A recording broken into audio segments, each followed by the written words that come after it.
हमें जब हम यूपीएससी सीएमएस में जाते हैं जॉब करने, तो जो हमें पीजी कोटा मिलता है वो हमें सेंटर का मिलता है या स्टेट का मिलता है, ठीक है। तो बेसिकली क्या होता है, जब भी आप यूपीएससी सीएमएस को ज्वाइन कर लेते हो सर्विस को, तो आपको 3 इयर्स का मैंडेटरी पीरियड वहां पे सर्व करना पड़ता है। In case of CGHS and in case of railways 2 years का मैंडेटरी पीरियड होता है। एंड उसके बाद आपको पीजी कोटा मिलता है। आपको क्या बोला जाता है, स्पॉन्सर्ड कैटेगरी में आप हमेशा फिर अप्लाई करोगे। एंड जो स्पॉन्सर्ड कैटेगरी है उसकी सीट्स आपको स्टेट में भी अवेलेबल होती हैं, एंड नेशनल INICET की मैं बात करूं उसमें भी आप एलिजिबल होते हैं। तो एम्स पीजीआई जैसे इंस्टीट्यूशंस में भी आप अप्लाई कर सकते हो, तो there is no doubt about it, ठीक है। क्लियरली लिखा हुआ है, जब भी आप पीजी का फॉर्म अभी भी प्रोस्पेक्टस निकाल के देख लेना नीट पीजी का, तो उसमें एक स्पॉन्सर्ड कैटेगरी होती है।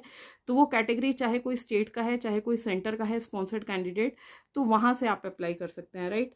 तो अब कैडर्स की बात कर लेते हैं, कितने कैडर्स होते हैं यूपीएससी में, बहुत लोगों को कंफ्यूजन है। तो देखिए बेसिकली क्या रहता है इसमें, एक तो CHS जो बोलते हैं, इसको एक ब्रॉड टर्म में बोल देते हैं। आगे CHS के अंडर आता है CGHS, ठीक है। तो CGHS की छोटी छोटी डिस्पेंसरीज होती हैं, जो कि आपको वेलनेस सेंटर आप बोल सकते हैं इनको। तो फिर ये आपको मेजर टाउन्स जो भी है ना, वहां पे ये क्रॉपिंग मतलब क्रॉप अप कर गई हैं, क्योंकि सेंटर गवर्नमेंट के जो एम्प्लॉयज हैं उसी को ये केटर करती हैं। एंड तो इसलिए एक तो हो गया ये CGHS हो गया, जो कि अंडर आता है CHS, ठीक है। इसके बाद आपका आता है दिल्ली में जो जॉब्स रहती है, ठीक है। तो आपका दिल्ली में एक तो है न्यू दिल्ली की जॉब्स, ठीक है, जिसको NDMC कहा जाता है, और एक आपकी दिल्ली की जॉब्स हैं, ठीक है, दिल्ली म्युनिसिपल कॉरपोरेशन की। तो ये 2 कैडर्स हो गए। इसके बाद जो तीसरा आ गया, 2 क्या 3 आप इसको मान सकते हैं, क्योंकि इसको मोस्टली लोग 3 मान लेते हैं। CGHS हो गया, NDMC हो गया, और आपका जो म्युनिसिपल कॉरपोरेशन दिल्ली हो गया, ठीक है। इसके बाद है रेलवेज। रेलवेज एक बहुत बड़ा कैडर है, तो उसमें फैसिलिटीज भी उसके अकॉर्डिंग है। अब इन कैडर्स में क्या क्या डिफरेंस होता है, if you want separate video so I will make that, ठीक है। एक तो पहले तो आपको पता ही चल गया कि रेलवे कैडर में क्या होता है, 2 इयर्स का आपके बाद 2 इयर्स मैंडेटरी पीरियड के बाद आपको कोटा मिल जाएगा पीजी का।